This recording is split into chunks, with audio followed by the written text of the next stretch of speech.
बोलती पुस्तके. ज्यांना वाचनाचा नाद त्यांना बोलती पुस्तके घाली साद. आमचं चॅनल सबस्क्राईब करा आणि सबस्क्राईब करायला इतरांनाही सांगा. नमस्कार श्रोते मित्र हो. बोलती पुस्तके सादर करीत आहे लेखिका नीलम मानगावे लिखित कादंबरी अखेर विसर्जन झाले. प्रकरण 13. पप्पू, शुक शुक शुक, पप्पू. माधवने खिडकीतून हळू आवाजात हाक मारली. ए पप्पू, अरे ये इकडे इकडे इकडे खिडकीत ये रे. खिडकीत बघ पप्पू, अरे खिडकीत. माधवचा आवाज ओळखून पप्पू खिडकीजवळ आला. काय रे माधव? शू.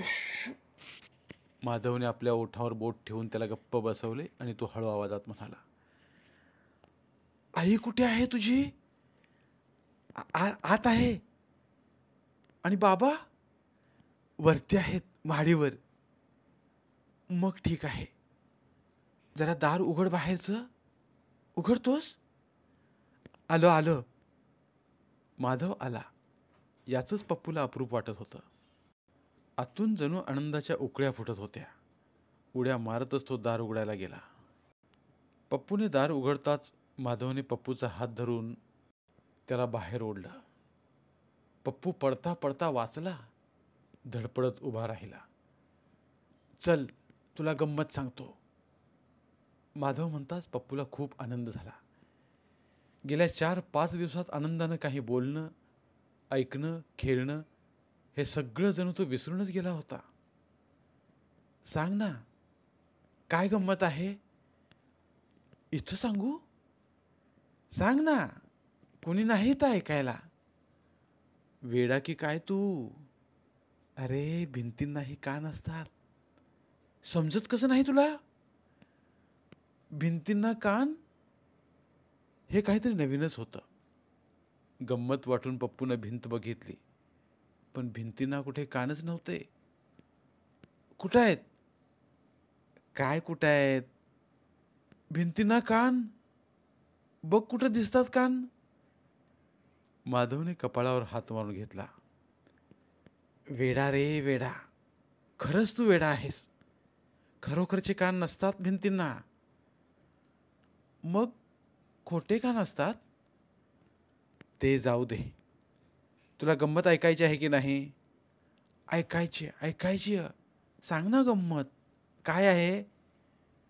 चल तिकडे चल, सांगतो, पळ. माधव म्हणाला आणि पप्पूचा हात धरून पळायला लागला. दोघे पळू लागले. पळत पळत पप्पूच्या घराच्या पाठीमागे गेले. घरामागे म्हणजे मागच्या रस्त्यावर एक बालवाडी होती, पण दंगलीमुळे 4 दिवसांपासून ती बंद होती. बालवाडीत कुणीच नव्हतं. सगळीकडे सगळा शुकशुकाट होता. मुख्य दरवाजा बंद होता, पण बाहेरच्या बाजूला असली मोकळी जागा त्याला गेट नसल्यामुळे उघडीच होती. भरपूर झाडं, झोपाळे, घसरगुंडी, सीसॉ, मुलांना खेळण्याच्या सगळ्या सोयी होत्या. हे बघून पप्पू हरकला.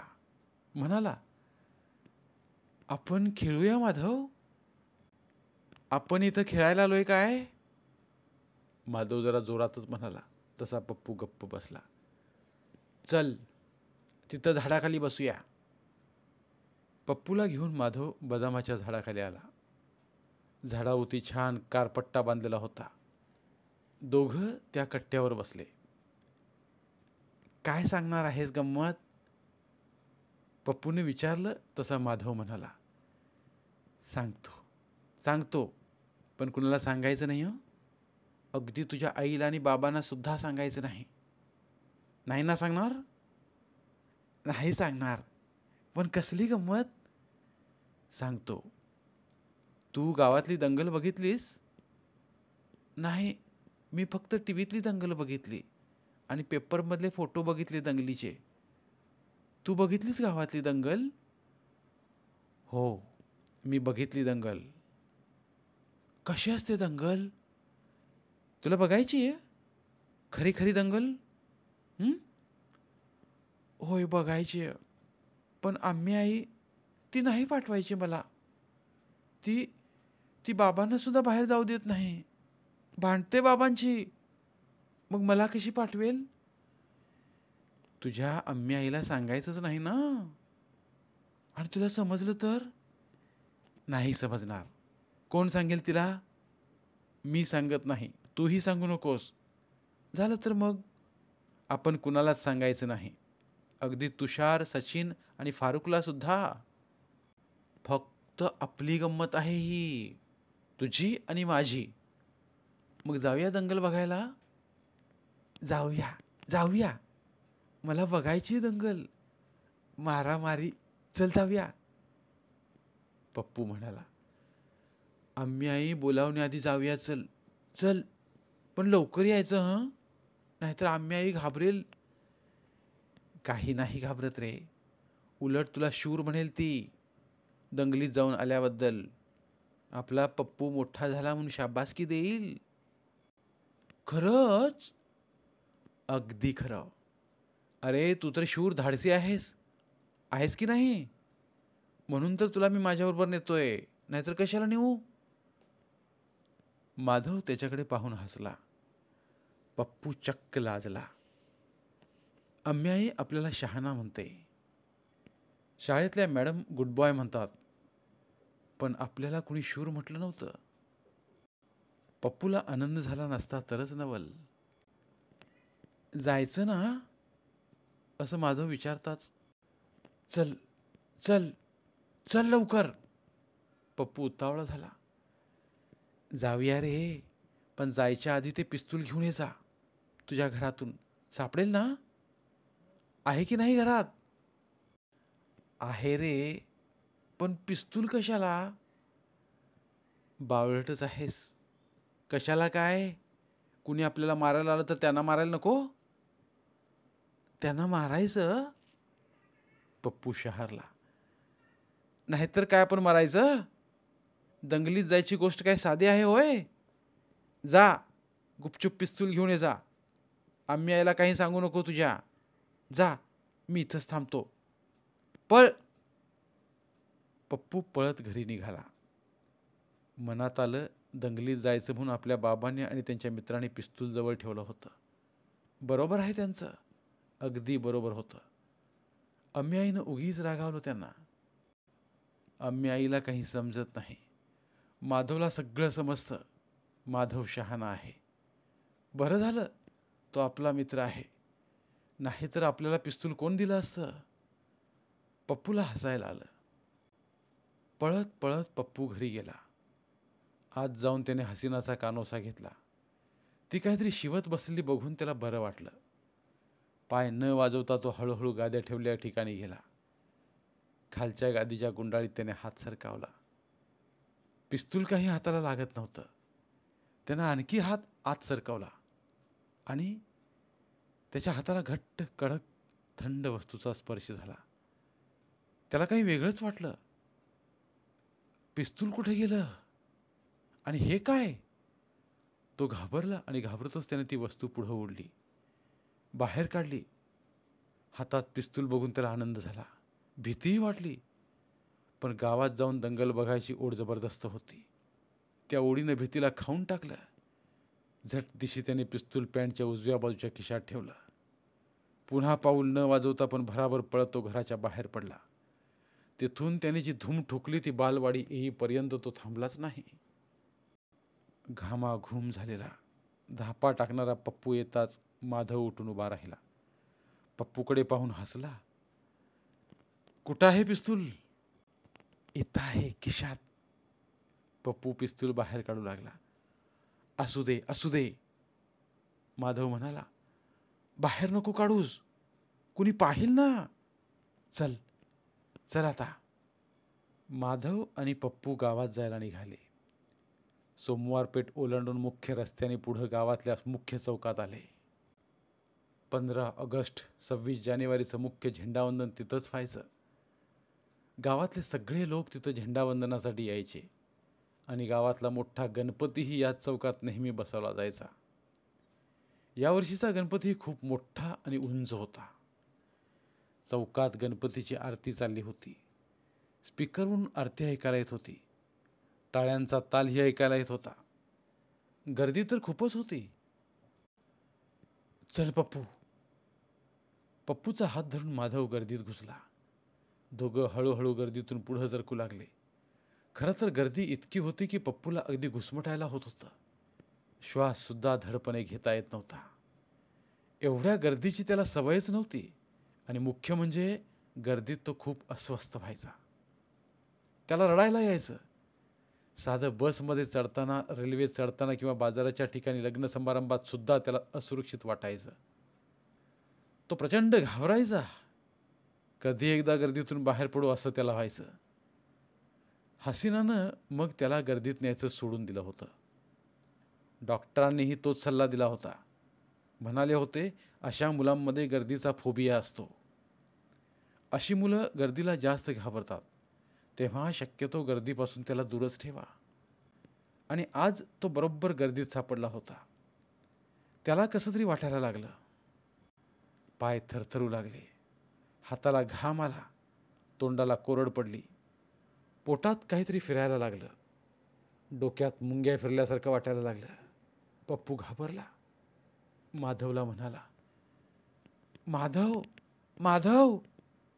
माधवचं लक्ष नव्हतं. माधव. त्याने माधवचा हात ओढला. काय रे? आपण जाऊया, चल. मला भीती वाटते. भीती कसली? शूर आहेस ना तू? हो. पप्पू कसा बसा म्हणाला, पण आतून तो खूप अस्वस्थ झाला होता. मग घाबरतोस कशाला? मी आहे ना.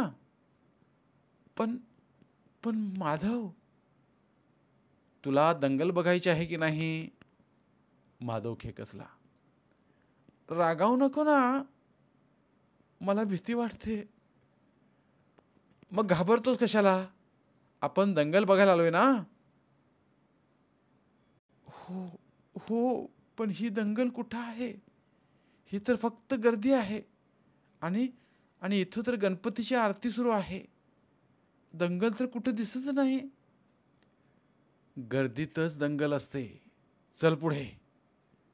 नाही. पप्पू मागे मागे सरकू लागला. मला भीती वाटते रे. चल ना. चल जाऊया. मला नाही बघायची दंगल. चल. माधवचा हात तो मागे ओढू लागला तर माधव त्याला पुढे खेचू लागला. पप्पूची शक्ती माधवपेक्षा जास्त. पप्पूच त्याला जास्त मागे ओढू लागला. तसा माधव चिडला. दोन्ही हाताने त्याला ओढू लागला. काही होत नाही, चल. माधव म्हणाला, गणपतीला नमस्कार तर करू. चल. एवढ्यात गणपती बाप्पा कुणीतरी जोरात ओरडलं आणि मोरया. 100, 200, हजारो लोकांचा आवाज आला. गर्दी आणि जोराचा कलकलाट. पप्पू आणखीनच घाबरला. जय भवानी, जय शिवाजी, गणपती बाप्पा मोरया, शिवाजी महाराज की जय. घोषणा वाढल्या. वातावरण एकदम तापलं. पप्पूची छाती जोर जोरात धडकायला लागली. डोळे भयभीत झाले. माधव, चल. मला नाही बघायची दंगल. एवढ्यात काय झालं कुणास ठाऊक. पळा. कुणीतरी ओरडलं आणि सगळे पळायला लागले. पळणाऱ्यांची दिशा एक नव्हती. लोक कुठेही कसेही पळत होते. एकमेकांना धडकत होते. दुसऱ्यांना पाडत होते. स्वतःही पडत होते. पप्पूला समजेना आपण काय करायचं, कुठं जायचं. माधवचा हात त्याने घट्ट पकडला होता. माधव आणि तो दोघं पळत होते. एवढासा माधव आणि मोठा उंच थोराड पप्पू. माधव पप्पूला ओढत होता की पप्पू माधवला ओढत होता समजत नव्हतं. एवढ्यात पोलीस लोक ओरडले. पाठीमागून पोलिसांच्या पळण्याचा आवाजही आला. लोक आता जोरात पळायला लागले. पळता पळता माधव म्हणाला, पप्पू पळ, जोरात पळ, पोलीस मारायला आलेत, पळ. पप्पूला काही एक ऐकायला आलं नाही. पण आता आपल्याला स्वतःला वाचवायला हवं एवढ्या लक्षात आलं. पप्पू पळ पळ. माधव, अरे माधव, पोलिसांनी मारलं तर रे, आपण काय करायचं मग? म्हणत पप्पू थांबायला लागला. बोलत राहू नको, आधी पळ. मी मी मी पिस्तुलानं त्यांना गोळी घालू, म्हणजे ते आपल्याला मारणार नाहीत. धापा टाकत टाकत पप्पूनं माधवला विचारलं, पण माधवला काहीच समजलं नाही. ऐकायलाच येऊ नये एवढा गोंधळ चालला होता. दोघं पळत होते. एवढ्यात पोलीस त्यांच्याजवळ आले. दनादन काठीचे फटके मारायला त्यांनी सुरुवात केली होती. एक फटका माधवच्या पाठीवर बसला, दुसरा फटका पप्पूला बसणार एवढ्यात पप्पूने खिशातलं पिस्तूल काढलं आणि ते पोलिसावर रोखून धरलं. पिस्तूल चालवायचं कसं हे तो विसरला. लक्षात आलं असतं तरी त्याला ते चालवता आलं असतं की नाही कुणास ठाऊक. तेवढं धाडसही त्याच्यात नव्हतं. त्यानं ते फक्त रोखून धरलं होतं. एवढ्यात मागच्या मागे पोलिसांनी त्याचा हात पकडला आणि 2-4 पोलिसांच्या काठ्या त्याच्या शरीरावर पडल्या. माधव, माधव, तो ओरडायला लागला आणि माधव त्याला सोडून पळून जाऊ लागला. माधव, मला सोडून जाऊ नकोस रे माधव. माधव गर्दीत घुसून दिसेनासा झाला. माधव, माधव, तो जोरात रडायला लागला. आता कशाला रडतो भोसडीच्या? एक पोलीस खवळला. त्याच्या पिंडरीवर एक लाथ हाणून म्हणाला, पिस्तूल उचलताना मजा वाटली आणि आता का रडतोस? थांब, तुला इंगाच दाखवतो आता. आणखी एक काठी पोलिसानं त्याच्या ढुंगणावर हाणली. धरा याला आणि न्या पोलीस ठाण्यात. मला मला घरला जायचंय, सोडा सोडा, मला सोडा. पप्पू त्यांच्या हाताला हिसडी देऊ लागला. जाऊ दे मला घरी, आम्ही आई. तो रडायला लागला. आम्ही आई, बाबा बाबा. थांब, तुला दाखवतो आता. एका पोलिसाने त्याला ढकलत व्हॅनमध्ये ढकललं आणि व्हॅन पोलीस ठाण्यात आली. बकोटं धरून पोलिसांनी त्याला खाली ओढलं. काठीचा एक दणका मारून ओढत ओढत आत नेलं. मेलो मेलो, पप्पू ओरडू लागला. काठीचा फटका बसला खांदा दुसऱ्या हाताने धरून तोडू लागला. रडतोस कशाला आता हराम साल्या? तुझ्यासारखे गुंडच दंगली पेटवतात. गुडघ्याने त्याच्या कमरेखाली ठोसा मारत पोलीस म्हणाला, चांगला इंगा दाखवतो तुला आता, थांब. पोलिसावर पिस्तूल रोखतोस काय भडव्या? आता सोडत नाही तुला. पप्पू भोकाड पसरून जोर जोरात रडायला लागला. पकडून आणलेले असे अनेक तरुण पोलीस ठाण्यात होते. कुणी गयावया करीत होतं, तर कुणी आपल्याला सोडण्यासाठी पोलिसांचे पाय धरत होते, तर एखादा कुणी जोरजोरात ओढून कांगावा करीत होता. मी दंग्यात नव्हतोच, उगीच मला पकडलंय. मी कोण आहे माहीत नाही तुम्हाला? धावतोच तुम्हाला आता मी. नाही काढून टाकलं तर विचार. पोलिसांनाच तो धमकी देत होता. अरे जा कुत्र्या, लय असे बघितलेत. पोलिसांनी त्याच्या कमरेत लात घातली. तो जोरात ओरडला, कळवळला. एकीकडे हा दंगा तर दुसरीकडे पप्पूच्या रडण्याचा गोंधळ. पोलीस वैतागले होते. एका पोलिसाने पप्पूला ओढत आत नेलं. एवढ्यात पाठीमागून एक शिपाई पळत येऊन म्हणाला, साहेब साहेब, हा पप्पू आहे, जाधव सरांचा मुलगा. तू ओळखतोस याला? होय साहेब, हा गुंड नाही, हा तर खुळा आहे.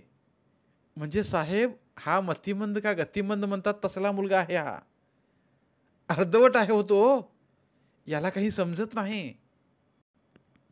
खरंच तू याला ओळखतोस? होय साहेब, याच्या वडिलांनाही मी ओळखतो चांगलं. हा खरंच अर्धवट आहे?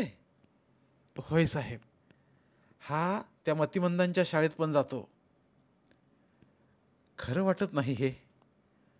हा मतिमंद वाटत नाही, पण आहे साहेब, तो तसाच आहे. कसा विश्वास ठेवायचा याच्यावर? आपण शाळेतल्या शिक्षकांना बोलावून विचारू शकतो, पण शाळा तर बंद आहेत, शिक्षक कुठे भेटणार आता? तेही खरंच, शाळा बंद आहेत. पण पण मी सांगतो साहेब, हा खरंच मतिमंद आहे. वाटल्यास त्यालाच विचारा. साहेबांनी पाहिलं तर पप्पू कोपऱ्यातल्या एका टेबलाखाली जाऊन बसला होता. टेबलाखाली तो मावत नव्हता. दुमडलेले त्याचे गुडघे पार त्याच्या डोक्याला येऊन टेकले होते. घाबरून तो थरथरत होता. त्याचे डोळे आता वेगळेच वाटत होते. भेदरला तो आता खरंच खुळ्यासारखा दिसत होता. चल रे बाहेर ये. नाही नाही नाही, नको, मी बाहेर येणार नाही. पप्पू म्हणाला. तुम्ही तुम्ही तुम्ही वाईट आहात. बॅड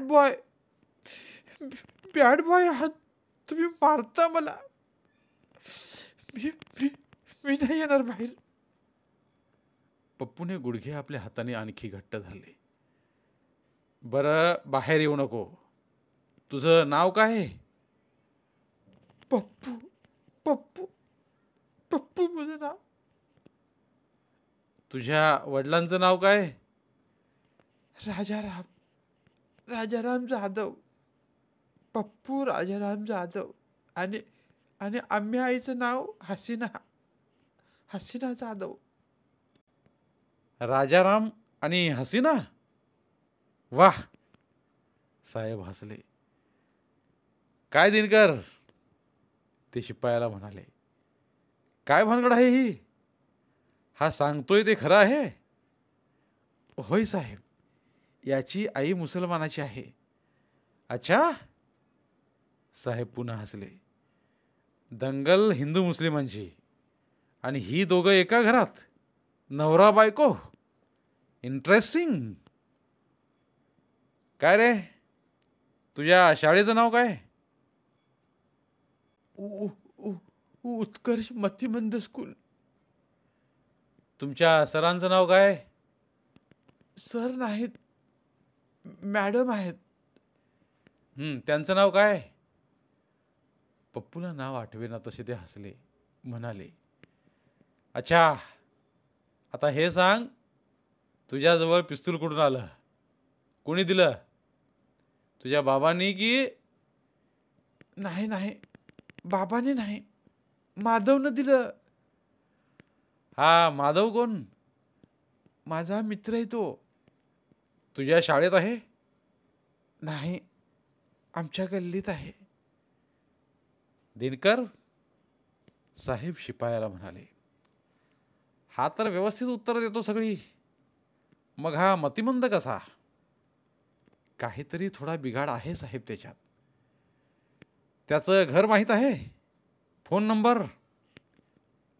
फोन नंबर माहीत नाही साहेब, पण घर माहीत आहे. त्याच्या वडिलांना बोलावून घ्या मग. साहेबाने आपलं ऐकलं. पुन्हा पप्पूला मारलं नाही याचा दिनकरला आनंद झाला. त्याने पप्पूकडं पाहिलं. पप्पू गुडघ्यात मान घालून गुपचूप बसला होता. धन्यवाद. उर्वरित कादंबरी पुढील भागात. मराठीतील प्रतिभावंत लेखकांचं साहित्य, कथा, कादंबऱ्या ऐकण्यासाठी आमचं बोलती पुस्तके हे चॅनल सबस्क्राईब करा. आणि मराठी साहित्याचा प्रसार करण्यासाठी प्रत्येक मराठी माणसाला सबस्क्राईब करण्यासाठी आवाहन करा. आणि बोलती पुस्तके या साहित्य चळवळीत सहभागी व्हा. आपले पुन्हा एकदा धन्यवाद.